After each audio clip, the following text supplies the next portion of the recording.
Le procès dans l'affaire du kidnapping et l'assassinat d'Eladej Doura s'est poursuivi lundi après près de 2 mois d'interruption à cause des vacances judiciaires. Au cours de l'audience de ce procès marathon qui se tient au tribunal de première instance de Dixon, des accusés ont défilé à la barre. Le tribunal de première instance qui tente depuis mars 2021 d'élucider l'affaire, continue de faire passer les présumés ravisseurs de l'opérateur économique devant la barre.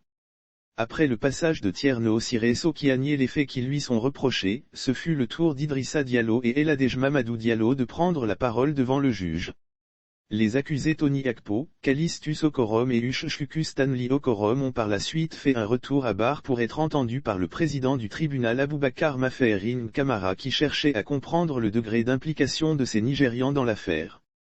Parmi les 4 Nigérians dans le box des accusés, seul Tony Akpo a reconnu les faits. Les autres sont là à cause de moi, à cause du lien que nous avons, a-t-il déclaré devant la barre.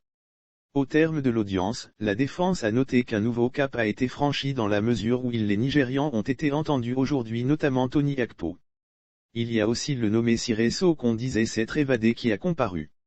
Il avait été diabolisé depuis très longtemps, notamment par le parquet et la partie civile. Il a déclaré ne rien savoir de ce qui se dit de cette affaire, de rien savoir de l'enlèvement et qu'il a plutôt contribué à dénoncer et à faire arrêter certains présumés, souligne l'avocat Maître Mohamed Abou Kamara. Il précise que si l'on dit que Eladej Mamadou, Ibro et Siré seraient de véritables auteurs de l'enlèvement et autres infractions, aujourd'hui, nous avons la preuve que s'il y a des coupables dans ce dossier, il faut davantage chercher.